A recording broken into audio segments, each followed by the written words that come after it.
स्वागत है आप सबका शैडी टेल्स में। मैं आपको एक हॉरर स्टोरी बताने जा रहा हूँ जो कि मेरे फ्रेंड ने मुझे सजेस्ट करी थी। चलिए कहानी में आगे बढ़ते हैं। मेरे दादाजी को एक बार बहुत ही अजीब अनुभव हुआ था। ये 1960 के दशक में ग्रामीण भारत में हुआ था। ग्रामीण भारत यानी कि गांव देहाती इलाका। मेरे दादा दादी एक छोटे से गांव में मिट्टी और ईंटों से बने घर में रहते थे।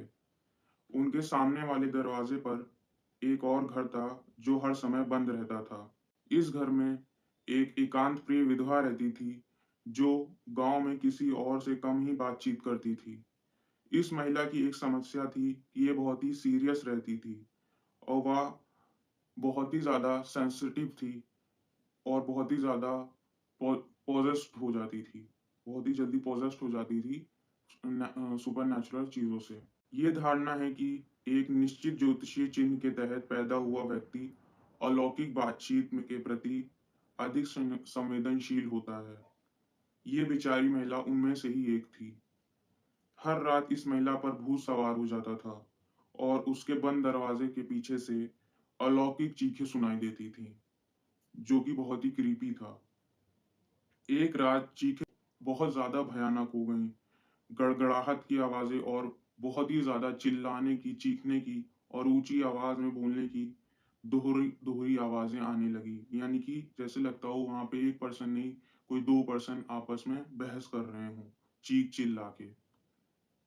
ग्रामीण ने साहस जुटाया और जाँच करने का फैसला किया। यानी कि वहाँ जो इकट्ठा लोग थे, आस-पास के ग्रामीण इलाके के आस-पड़ोसी, उन्होंने सब डिसाइड करा कि वहाँ पे जाके हम देखते हैं क्या मसला है।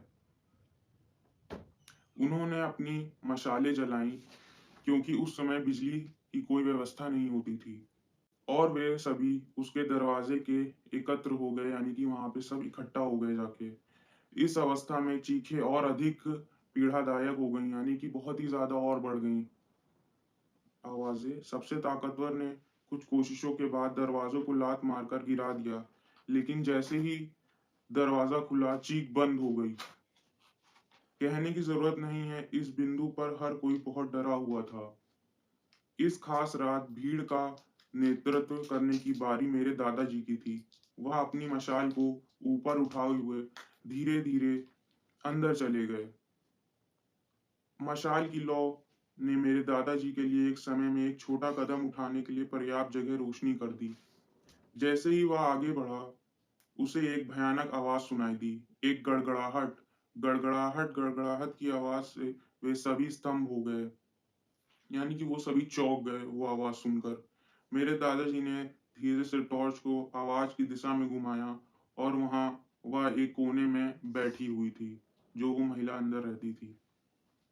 खून से सने कपड़े पहने हुए, बाल बिखरे हुए, एक जबरदस्त बदबू पर काबू पा लिया था। वह गंदगी के ढेर में बैठी हुई थी। वह एक युवा मुर्गी को काट रही थी और युवा यानी कि यंग कोई बच्चा होगा छोटा मुर्गी का, जिसको वो काट रही थी और उसका मांस नोच रही थी, जिससे उसके घर पे भटकने का दुर्भाग्य मिला था। जैसे ही उसने बेचारी पक्षी को कच्चे शव को कुतरना शुरू किया, उसके मुंह से खून और आंतें बहने लगी। फिर वह अचानक रुक गई और धीरे से मेरे दादाजी से आंख में आंख मिलाई।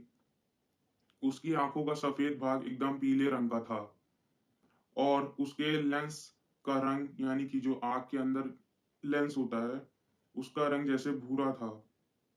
मेरे दादाजी को वे आंखें आज भी याद हैं। फिर इससे पहले कि वह कोई रिएक्शन कर पाते, वह एकदम से उठी और दादाजी पर झपट पड़ी और उनकी जांग पर काट लिया और वो एकदम से तिलमिलाकर उठ गए। उनको लगा ये एक बुरा सपना है, लेकिन ये बुरा सपना नहीं था। दादाजी अपने बेड के बगल में हमेशा एक पानी का गिलास रखते थे और वही वो गिलास पानी का उठाकर पीने लगे। तब तक कि उन्होंने एक तेल का दिया जलाया और अपनी टांगों पर देखने लगे और उन्होंने देखा कि काटने का निशान वहां था, स्पष्ट और हरा। कहने की जरूरत है, इसने गांव के सभी लोगों को बहुत ही ज्यादा डरा दिया था। ग्रामीणों ने नकारात्मक ऊर्जा को दूर रखने के लिए पवित्र अनुष्ठान किए और उन्होंने अपने बीच प्रेतबाधित घर के साथ रहना सीख लिया। ग्रामीण कभी भी सूर्यास्त के बाद यानी कि सनसेट के बाद वहाँ घर के आसपास नहीं जाते थे। यहाँ तक कि दिन के दौरान भी बाहर नहीं निकलते थे। आखिर में समय के साथ चीखें भी मर गईं और महिला भी। अधिकारियों ने विधवा के वहाँ क्षत विक्षत शरीर को घर से हटा दिया और घर को तोड़ दिया गया और जला दिया गया। आत्माओं को शांत करने के लिए पारंपरिक अनुष्ठान यानी कि रीति रिवाज यही है। मेरे दादाजी आज भी उस महिला के बारे में सोच कर कांप उठते हैं, खासकर उसकी आंखों के बारे में। अगर आपको ये हॉरर स्टोरी पसंद आई हो तो प्लीज़ चैनल को लाइक करें और अपने दोस्तों और फैमिली मेम्बर्स के साथ शेयर करें और चैनल को सब्सक्राइब करना ना भूलें। आगे ऐसी ही मज़ेदार हॉरर और ड्रामेटिक और